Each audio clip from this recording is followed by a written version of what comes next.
നമ്മുടെ ജീവിതത്തിൽ ഒരു പ്രയാസമുണ്ടായി, പക്ഷെ അള്ളാഹുവിനോട് തസ്ബീഹ് ചൊല്ലാതിരുന്നാൽ, നിസ്കാരത്തിന് ശേഷം തസ്ബീഹ് ചൊല്ലാതിരുന്നാൽ, അള്ളാഹുവിനോട് ദുആ ചെയ്യാതിരുന്നാൽ അള്ളാഹു പറയുന്നു ഇല്ല, മാറ്റിത്തരില്ല. അതുകൊണ്ട് സഹോദരങ്ങളെ നിരാശ പാടില്ല, സഹോദരങ്ങളെ നിരാശ പാടില്ല. ഇൻഷാ അല്ലാഹ് ആത്മഹത്യയുടെ മുമ്പിൽ നിന്ന ഒരു പെണ്ണിനെ അല്ല പറഞ്ഞു നീ പേടിക്കണ്ടെന്ന് പറഞ്ഞു. അള്ളാഹു ആത്മഹത്യ വ്യാപകമാവുകയാണ്.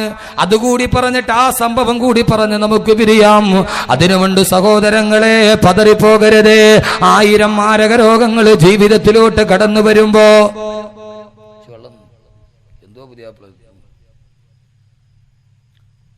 അള്ളാഹു നമ്മുടെ എല്ലാ പ്രശ്നങ്ങളും അള്ളാഹു മോചനം നൽകട്ടെ. പ്രശ്നങ്ങളില്ലാത്ത ആരാ ഉള്ളത്? പ്രയാസങ്ങളില്ലാത്ത ആരാ ഉള്ളത്? ഖുഷി ജിന്ദഗി മഹലോ में हमीम सो नहीं सकता, जिंदगी की नुकेली पत्थर के रास्ते पर चलना चाहिए. ഖുഷി ജിന്ദഗി की महलों में हमीम सो नहीं सकता. ജീവിതത്തിന്റെ പരവതാനി വിരിച്ച പൂവിന്റെ പരവതാനി വിരിച്ച പട്ടുമത്തയിൽ കിടക്കാനൊന്നുമല്ല അള്ളാഹു നമ്മളെ സൃഷ്ടിച്ചത്. ജിന്ദഗിക്ക് നുക്കേലി പത്തർക്കി രാസ്തേ പർ ചലനാ ചാഹിയേ. ജീവിതം എന്ന് പറഞ്ഞാൽ കൂർത്തു കിടക്കുന്ന കല്ലിലും മുള്ളിലും ചവിട്ടി വേണം പോകാൻ. സഹോദരങ്ങളെ, അള്ളാഹുവിൽ വിശ്വസിച്ചിട്ട് മുമ്പോട്ട് പോകുകയും എന്തിനാ നമ്മൾ നിരാശരാകുന്നത്? എന്തിനാ? ഒരു ഉറുദു ചിന്തകൻ പറഞ്ഞതുപോലെ അള്ളാഹു മനുഷ്യനെ സൃഷ്ടിച്ചത് ഇബാദത്ത് ചെയ്യാൻ വേണ്ടിയാണെന്നാണ്. ഇബാദത്ത് ചെയ്യാൻ വേണ്ടി മാത്രമാണ് മനുഷ്യനെ സൃഷ്ടിച്ചിരുന്നെങ്കിൽ അള്ളാഹു മനുഷ്യനെ സൃഷ്ടിക്കേണ്ട ആവശ്യമുണ്ടായിരുന്നില്ല. എപ്പോഴും അവന് ഇബാദത്ത് ചെയ്യാൻ അവന്റെ മലക്കുകൾ ഉണ്ടായിരുന്നു. മനുഷ്യൻ ജീവിതത്തിൽ അനുഭവിക്കുന്ന ദുഃഖങ്ങളും ദുരിതങ്ങളും കാണുമ്പോൾ ഞാൻ ഓർക്കുന്നു, ജീവിതത്തിന്റെ ദുഃഖം പഠിപ്പിക്കാൻ വേണ്ടിയാണോ അള്ളാഹു മനുഷ്യനെ സൃഷ്ടിച്ചത് എന്ന് ഞാൻ കരുതി പോവുകയാണ്. എൻ്റെ പ്രിയപ്പെട്ട സഹോദരങ്ങൾ, ഇത്രയും നേരം കേൾക്കുന്നതിലല്ല, ജീവിതത്തിൽ ഒരു പ്രത്യാശ ഉണ്ടാവണം. എല്ലാം നഷ്ടപ്പെട്ട്, സാമ്പത്തികം നഷ്ടപ്പെട്ടവരുണ്ട്, കടബാധ്യതകൾ വന്നവരുണ്ട്, മക്കളെ ഓർത്ത് പരിതപിക്കുന്നവരുണ്ട്.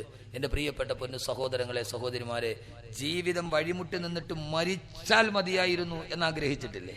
ചിലപ്പോ അങ്ങനെ ആഗ്രഹിച്ച ഒരു പെണ്ണിനെയാണ് അള്ളാഹ് പറഞ്ഞു നീ പേടിക്കണ്ട, ഞാനുണ്ടെന്ന് പറഞ്ഞത്. ഖുർആൻ അള്ളാന്റെ ഖുർആനാണ്.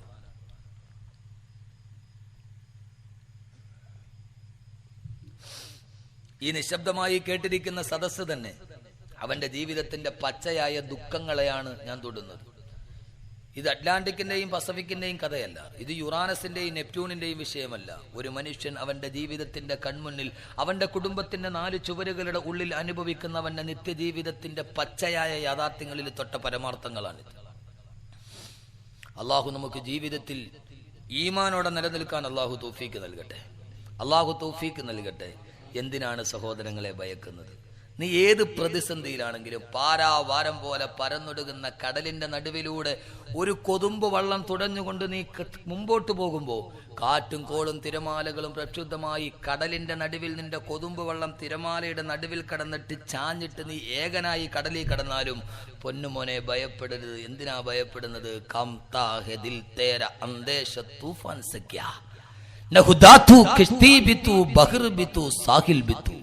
आग किसकी दस्त तू आवाज रहती है तुझे राह तू रहबर भी तू रहरू भी तू मंजिल भी तू. എന്തിനാണ് പതറുന്നത്? ജീവിതത്തിന്റെ ഏറ്റവും വലിയ പ്രയാസങ്ങളിലോട്ട് കടന്നു ചെല്ലുമ്പോൾ ഏറ്റവും വലിയ ആത്മഹത്യ ചെയ്യുന്ന നാടായി നമ്മുടെ കേരളം മാറുകയാണ്. മനുഷ്യൻ ജീവിതം അവസാനിപ്പിക്കുകയാണ്. പ്രയാസങ്ങൾ കടന്നു വരുമ്പോ റെയിൽവേ ട്രാക്കുകളിൽ ചിതറിത്തടിക്കുന്ന മൃതദേഹങ്ങൾ, ഒരു ചാൻ കയറിൽ തൂങ്ങിയാടുന്ന മൃതദേഹങ്ങൾ. ലോകത്തെ ഏറ്റവും കൂടുതൽ ആത്മഹത്യ നടക്കുന്ന ദേശീയ ഭൂഖണ്ഡത്തിലാണ്. ഏഷ്യയിൽ തന്നെ ഇന്ത്യയിലാണ്, ഇന്ത്യയിൽ തന്നെ കേരളത്തിലാണ്. കേരളത്തിൽ തന്നെ ഏറ്റവും കൂടുതൽ ആത്മഹത്യ നടക്കുന്നത് പാലക്കാട് ജില്ലയിലാണ്. എന്റെ സഹോദരങ്ങളെ, ആത്മഹത്യ ദിവസവും കാണുകയാണ്. ജീവിതത്തിൽ പ്രയാസങ്ങൾ ഉണ്ടാകുമ്പോൾ ആത്മഹത്യ ചെയ്യുന്നവർ എന്തിനാണ് നീ ഭയക്കുന്നത്? എന്തിനാ?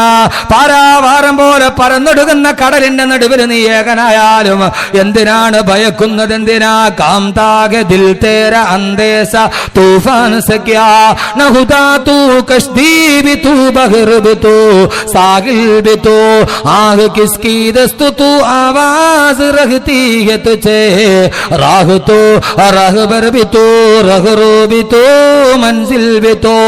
കാന്താകതിൽ നിന്റെ ഹൃദയം പതറുന്നത് എന്തിനാണ്? എന്തിനാണ് പേടിച്ചു നീ മാറുന്നത്? എന്തിനാ? നഹുദാതു നിനക്കൊരല്ലാഹുവില്ലയോ? നഹുദാതു നിനക്ക് അല്ലാഹുവില്ലയോ? ആരുമില്ലാത്ത മരുഭൂമിയിൽ ആത്മഹത്യ മരിച്ചാൽ മതിയായിരുന്നു എന്ന് ചിന്തിച്ച പെണ്ണിന് ജീവിതത്തിലേക്ക് തിരിച്ചു കൊണ്ടുവന്ന് നിന്റെ അല്ലാഹുവുണ്ടല്ലോ. ഇത് ഖുർആൻ പറയുന്ന സംഭവമാണ്. ഇൻഷാ അല്ലാഹ് അതുകൂടി പറഞ്ഞ് നമുക്ക് അവസാനിപ്പിക്കുന്നതിന് മുമ്പ്, എന്തിനാണ് ജീവിതത്തിൽ പതറാൻ പാടില്ല? ആത്മഹത്യയെ കുറിച്ച് ചിന്തിക്കാൻ പാടില്ല. അല്ലാഹുവിന്റെ പ്രവാചകൻ പറഞ്ഞു, വമൻ ഖതല നഫ്സഹു ബിഹദീദാ വഹദീദതുഹു ഫീ യദിഹി. ആരെങ്കിലും മൂർച്ചയുള്ള ഒരായുധം കൊണ്ട് ആത്മഹത്യ ചെയ്താൽ, ആരെങ്കിലും മൂർച്ചയുള്ള ഒരായുധം കൊണ്ട് കുത്തി ആത്മഹത്യ ചെയ്താൽ, നാളെ പരലോകത്തെത്തുമ്പോ ഫഹുവയതറദ്ദാ ഫീ നാരി ജഹന്നമ ഖാലിദൻ മുഖല്ലദാ. നാളെ പരലോകത്തെത്തുമ്പോ അതേ മൂർച്ചയുള്ള ആയുധം അവന്റെ പള്ളയിലേക്ക് അല്ലാഹു കുത്തിയിറക്കുമെന്ന് ആദരവായ പ്രവാചകൻ നബി മുഹമ്മദ് മുസ്തഫ. വമൻ ശരിബ സുമ്മ, ആരെങ്കിലും വിഷം കുടിച്ച് ആത്മഹത്യ ചെയ്താൽ ഫഹുവ യതഹസ്സാ ഫീ നാരി ജഹന്നമ ഖാലിദൻ മുഖല്ലദാ. നാളെ അതേ വിശദ്രാവകം അല്ലാഹു പരലോകത്തവന്റെ വയറ്റിലോട്ട് ഒഴിച്ചു കൊടുക്കുമെന്ന് ആദരവായ പ്രവാചകൻ നബി മുഹമ്മദ് മുസ്തഫ. ആരെങ്കിലും അവൻ തറദ്ദാലാ ജബലിന്, ആരെങ്കിലും തൂങ്ങി മരിച്ചാൽ നാളെ പരലോകത്ത് നരകത്തിന്റെ അഗാഢ ഗർത്തത്തിലേക്ക് അവനെ അല്ലാഹു വലിച്ചെറിയുമെന്ന് അല്ലാഹുവിന്റെ പ്രവാചകൻ പറയുമ്പോ പതറരുത് സഹോദരങ്ങളെ. മാരകമായ രോഗം നമ്മെ പിടികൂടിയാൽ എന്താ? അയ്യൂബ് നബിയെ പോലെ അല്ലാഹുവിനുള്ള അടിയുറച്ച വിശ്വാസത്തിലൂടെ അവനോട് പറയാൻ നമുക്ക് കഴിഞ്ഞാൽ നമ്മുടെ മക്കൾ നമുക്ക് ദുഃഖമായി മാറുമ്പോ എറണാകുളം ലക്ഷോർ ഹോസ്പിറ്റലിലേക്ക് മാതാവിന്റെ പിതാവിന്റെ കൈ പിടിച്ചുകൊണ്ട് 3 വയസ്സുകാരി പൊന്നുമോള് കടന്നു വരികയാണ്. വിവാഹം കഴിഞ്ഞ് 11ാമത്തെ വർഷം കിട്ടിയ പൊന്നുമോളാണ്. കാത്തിരുന്ന് കിട്ടിയ കൈവല്യം പോലെ കൈവെള്ളയിൽ കാത്തു സൂക്ഷിച്ച കൺമണി. 3 വയസ്സുള്ള കുട്ടിയിടുപ്പിട്ട പൊന്നുമോൾ ഉമ്മയുടെ കയ്യിൽ പിടിച്ചുകൊണ്ട് പല്ലുമുട്ടയേക്കാൾ വെളുപ്പുള്ള പല്ലുകൊണ്ട് ചിരിച്ചു കൂത്താടി അവള് കടന്നു വരികയാണ്. ആ പൊന്നുമോള് 11 വർഷത്തിന് കാത്തിരുന്ന് കിട്ടിയ പൊന്നുമോൾ ഒരു ദിവസം രാവിലെ പല്ല് തേച്ചുകൊണ്ടിരിക്കുമ്പോ പൊന്നുമോള് പൊട്ടിക്കരയാൻ തുടങ്ങി. ഉമ്മ ഓടി വന്ന് നോക്കുമ്പോൾ അവളുടെ മോണയിലൂടെ രക്തത്തുള്ളികൾ കിനിയുകയാണ്. സ്വാഭാവികമായി ബ്രഷിന്റെ ഏതെങ്കിലും ഭാഗം പൊട്ടിയിട്ട് തൊട്ടിട്ട് മോണ പൊട്ടിയതാണെന്ന് കരുതിയ ഉമ്മ മകളുടെ കരച്ചിലിന് അവസാനമില്ല. അടുത്ത ഹോസ്പിറ്റലിൽ പോയി അവസാനമില്ല. അവസാനം മോണ പഴുക്കാൻ തുടങ്ങി. സഹോദരങ്ങളെ, ഡോക്ടർമാര് പറഞ്ഞു വിദഗ്ധ പരിശോധനയ്ക്ക് എറണാകുളം ലക്ഷോറിലെത്തുക. എറണാകുളം ലക്ഷോറിലോട്ട് കടന്നു വന്ന ആ പ്രിയപ്പെട്ട പൊന്നുമോൾ, മാതാപിതാക്കളുടെ കൈപിടിച്ച് കടന്നു വന്ന പൊന്നുമോൾ വിദഗ്ധ പരിശോധന നടത്തിയിട്ട് ഡോക്ടർമാര് പറയുന്നു പൊന്നുമോൾക്ക് മോണയിൽ ക്യാൻസർ ആണത്രേ. പൊന്നുമോൾക്ക് മോണയിൽ ക്യാൻസർ ആണത്രേ. വിവാഹം കഴിഞ്ഞ് 11 വർഷം കാത്തിരുന്ന കിട്ടിയ പൊന്നുമോൾക്ക് ക്യാൻസർ ആണെന്നറിഞ്ഞപ്പോ അവളുടെ ഉമ്മ അതേ സ്പോട്ടില് ബോധം കെട്ട് താഴോട്ട് വീണു. എന്ത് ചെയ്യണമെന്നറിയാതെ ബോധം കെട്ട് താഴെ വീണ ഭാര്യയെ തന്റെ വലത് കൈ കൊണ്ട് താങ്ങിയെടുത്ത് ഇടത്തെ കൈയുടെ വിരലിൽ തന്റെ പൊന്നുമോളുടെ വിരലുകളും കൂട്ടിപ്പിടിച്ച് നടന്നിറങ്ങിയ ആ ചെറുപ്പക്കാരന് എന്ത് ചെയ്യണമെന്നറിയില്ല. ഒരു കൈയിൽ ബോധരഹിതയായി കിടക്കുന്ന പൊലമ്പുന്ന പൊട്ടിക്കരയുന്ന ഭാര്യ, ഇടത്തെ കൈയിലൊന്നും അറിയാതെ വാപ്പയെ നോക്കിയിട്ട് പൊട്ടിച്ചിരിക്കുന്ന പൊന്നുമോൾ. ആ പൊന്നുമോൾക്കറിയില്ല താൻ മരണത്തിലേക്ക് നടക്കുകയാണെന്ന്, താൻ മാരകമായ അർബുദത്തിന്റെ അടിമയാണെന്ന്. ഒന്നും അറിയാതെ നിഷ്കളങ്കമായി പൊട്ടിച്ചിരിയുന്ന പൊന്നുമോൾ എന്തോ തീരുമാനിച്ചതുപോലെ ആ ചെറുപ്പക്കാരൻ ആശുപത്രിയുടെ റൂമിൽ കയറി വാതിലടച്ചു. രാവിലെ നഴ്സുമാര് വന്ന് തട്ടി തുറക്കുമ്പോൾ തുറക്കുന്നില്ല. താക്കോൽ പടുതിലൂടെ നോക്കുമ്പോൾ ആശുപത്രി കിടക്കയിൽ കമിഴ്ന്ന് കിടക്കുന്ന 3 മൃതദേഹങ്ങളാണ്. കമിഴ്ന്ന് കിടക്കുന്ന 3 മൃതദേഹങ്ങളാണ്. ചവിട്ടിപ്പൊളിച്ചകത്തോട്ട് കിടക്കുമ്പോ കമിഴ്ന്ന് കിടക്കുന്ന ആ ചെറിയ ആശുപത്രി കിടക്കയിൽ ജീവിതത്തിൽ എന്ന പോലെ വലത് ഭാഗത്ത് പിതാവ്, ഇടത് ഭാഗത്തുമ്മ. നടുക്ക് തന്റെ വലത്തെ കൈകൾ കൊണ്ട് തരിവളയിട്ട വലത്തെ കൈകൾ കൊണ്ട് ഉമ്മയെ കെട്ടിപ്പിടിച്ച് ഇടത്തെ കൈകൾ കൊണ്ട് പിതാവിന്റെ മുതുകിലേക്ക് തന്റെ കൈയെടുത്ത് വെച്ച് കമിഴ്ന്ന് കിടക്കുന്ന 3 വയസ്സുകാരി പൊന്നുമോൾ. തൊട്ടടുത്തൊരു ഒഴിഞ്ഞ കീടനാശിനിയുടെ കുപ്പി, അതിന്റെ താഴ്ഭാഗത്തൊരു വെള്ളക്കടലാസിൽ ചിതറിത്തെറിച്ച അക്ഷരങ്ങൾ കാണാം. ഞങ്ങളുടെ പൊന്നുമോളില്ലാത്ത ജീവിതം ഞങ്ങൾക്ക് എന്തിന്? അവളുടെ ചിരി കാണാത്ത ഇനിയൊരു ജീവിതം ഞങ്ങൾക്ക് കാണില്ല. അതുകൊണ്ട് നിങ്ങളാരും ഞങ്ങളെ കുറ്റപ്പെടുത്തരുതേ. അവള് പോകുന്നിടത്തോട്ട് ഞങ്ങളും പോയി കൊള്ളട്ടെയോ? അവളില്ലാത്ത ജീവിതം ഞങ്ങൾക്ക് എന്തിന്? അവള് പോകുന്നിടത്തേക്ക് ഞങ്ങളും പോയി കൊള്ളട്ടെയോ എന്ന് പറഞ്ഞ് കീടനാശിനിയിലെ വിശക്കുപ്പിയിലെ ദ്രാവകം മകളുടെ വായിലേക്ക് ഒഴിച്ചു കൊടുത്ത് ആത്മഹത്യ ചെയ്ത മാതാപിതാക്കൾ. ആ രംഗം വളരെ ഹൃദയഭേദകമാണ്.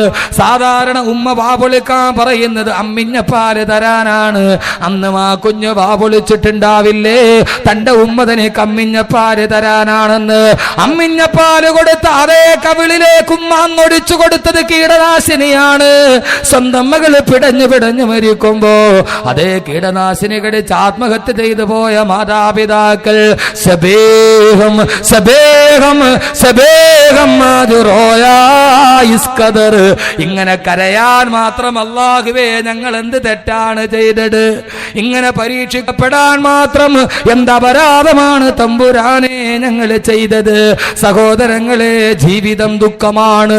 ജീവിതം ദുഃഖിക്കാൻ വേണ്ടി മാത്രമുള്ളതാണെന്ന് തോന്നിപ്പോകുന്നത് പോലെ, ആരോ പറഞ്ഞതുപോലെ അറബിക്കടലിന്റെ ജലത്തുള്ളിയല്ല കൂടുതൽ, മനുഷ്യന്റെ കണ്ണിലൂടെ ഒഴുകി ഒലിക്കുന്ന കണ്ണുനീരാണ് കൂടുതൽ. കണ്ണുനീരാണ് അളന്നു നോക്കിയാൽ കൂടുതൽ. ജീവിതം ദുഃഖമാണ്. ലഖദ് ഖലഖ്നൽ ഇൻസാന ഫീ കബദ്. മനുഷ്യനെ ഞാൻ സൃഷ്ടിച്ചതേ ദുഃഖമാണ്, ദുഃഖമാണ്. അല്ലാഹു നമ്മുടെ ദുഃഖങ്ങൾ അല്ലാഹു മാറ്റിത്തരട്ടെ. നമ്മുടെ ദുഃഖങ്ങൾ അല്ലാഹു മാറ്റിത്തരട്ടെ. എന്റെ സഹോദരങ്ങളെ, ദുഃഖങ്ങളില്ലാത്തവരാരുമില്ല. ഞാൻ അല്ലാഹുവിന്റെ റസൂല് സഹാബത്തിനോട് ചോദിക്കും, ഒരു സദക്ക ചോദിച്ചിട്ട് ആരാ പറയുന്നത് ആദ്യം?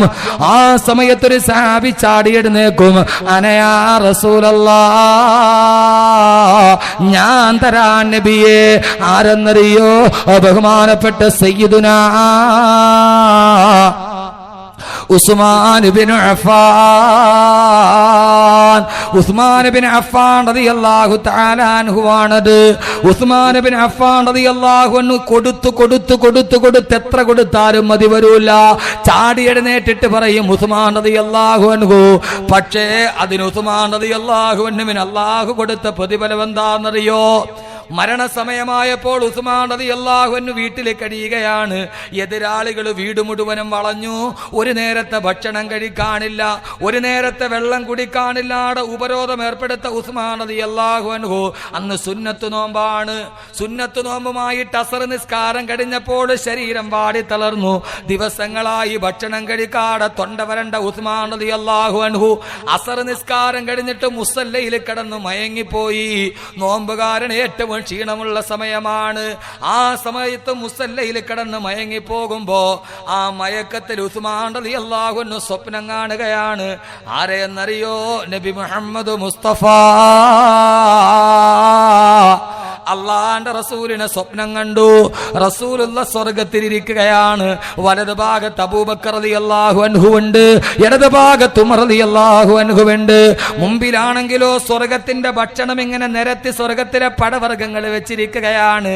അള്ളാന്റെ റസൂൽ ചോദിച്ചു, ഉസ്മാൻ, തൊണ്ട വരളുന്ന ഉസ്മാൻ? സ്വപ്നത്തിൽ തന്നെ മറുപടി പറഞ്ഞു, അതെ നബിയേ, സുന്നത്ത് നോമ്പാണോ ഉസ്മാൻ? അതെ നബിയേ, സുന്നത്ത് നോമ്പാണ്. നോമ്പ് തുറക്കാൻ പച്ചവെള്ളം പോലും കയ്യിലില്ല ഉസ്മാൻ.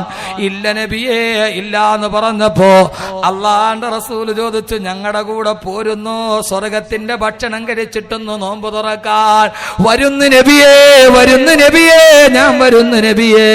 അള്ളാന്റെ റസൂല് പറഞ്ഞു, എന്നാ ഉസ്മാനെ നോമ്പ് തുറന്നു തുറന്നു എന്ന് പറഞ്ഞ് അള്ളാഹുവിന്റെ റസൂല് അവിടുത്തെ റിസാലത്തിന്റെ കരങ്ങളങ്ങ് പൊന്തിച്ചപ്പോ അള്ളാഹുവിന്റെ റസൂലിന്റെ കയ്യിൽ നിന്ന് സ്വർഗത്തിന്റെ അരുവിയുടെ വെള്ളമൊലിക്കാൻ തുടങ്ങി. ഭൂമിയിൽ കിടക്കുന്ന ഉസ്മാൻ റളിയല്ലാഹു അൻഹു വാ പിളർന്നപ്പോ ആ വായിലൂടെ സ്വർഗത്തിന്റെ നദിയുടെ വെള്ളം താഴേക്ക് ഇറങ്ങി. സഹോദരങ്ങളെ, ഭൂമിയിൽ കിടന്നിട്ട് സ്വർഗത്തിന്റെ ജലം കൊണ്ട് നോമ്പ് മുറിച്ചു ബഹുമാനപ്പെട്ട സയ്യിദുനാ ഉസ്മാൻ ബിൻ അഫ്ഫാൻ.